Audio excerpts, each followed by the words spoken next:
Hello there and welcome to another video. This is another video for Confluence, where the Confluence team has now created a big number of smart values for us to use in automations. So let's jump over to the Atlassian community and check it out. So here we now are in the Atlassian community where Avinoam, I hope I pronounced that name correctly. But what the team has now presented is that there are many new smart values. And when they say many, they are not joking. This is an extensive list of smart values that we can now use in our Confluence automations. So you have the support documentation on how to use, and you can also see all of the smart values that they have. So these are the ones that they have added.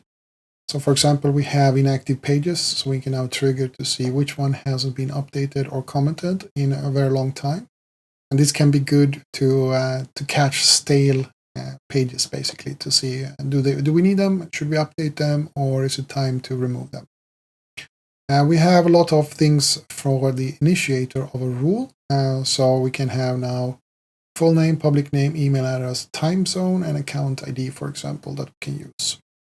We can use the space creator, the person who actually created the space. It might not be as useful as many think, because at least in my profession, where I manage spaces, I'm the platform owner for all the Confluence spaces that we own in my company.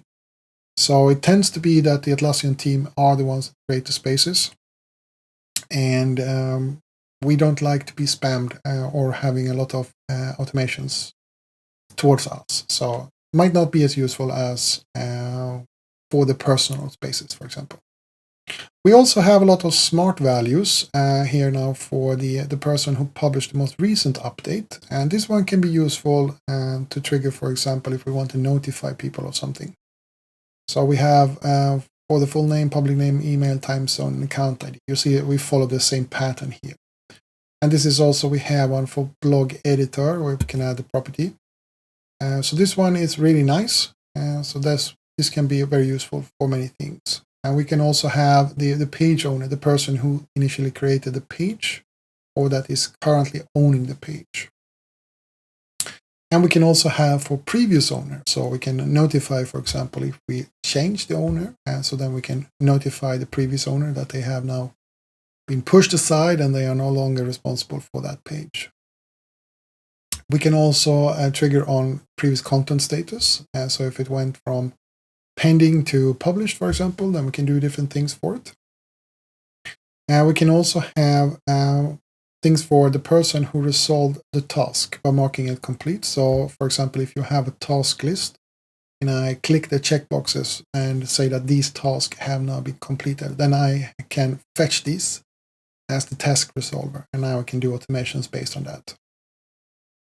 And like it says, it does not have to be the same person that the task is assigned to. So it can be assigned to a colleague of mine, but I can actually be the one who completes it by clicking the checkbox.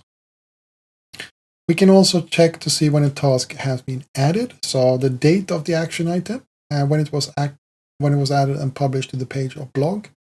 So for example, if we want to have automations that say if you haven't done anything within 7 days, for example, then let's spam you with emails or do other nasty things with you, then we can use this one for it. And also the same thing with date completed, so we can fetch that as well. And we also have some other important call outs that the team is notifying us about. So we also have for the CQL branch, can now also output, they refer to it strongly typed smart values. So page, attachment, content, space, and so on. So we can use those as well. And we can also have it for task branch, can now also output smart values like page, content, and space. And the same thing with label picker. So now we can use them in the automation to do other things. And just like many others now, so Avinoam and his team are now also asking if you have time and you are willing to provide some feedback, you can schedule time with them, and they will have a video conference or a video chat with you and listen to your input. So if you want to do that, I've said this many times, it's a very good way to actually get information to the Atlassian team and to make sure that you can get your feedback to them and maybe even have it implemented by them. So that was all we had for this article. So I hope you enjoyed this one, and I hope you enjoy these new smart values and how you can use them. Feel free to drop a comment and let me know how you are going to use this and what the use case is for it. But that's all for today. So as always, have an awesome day and a great week.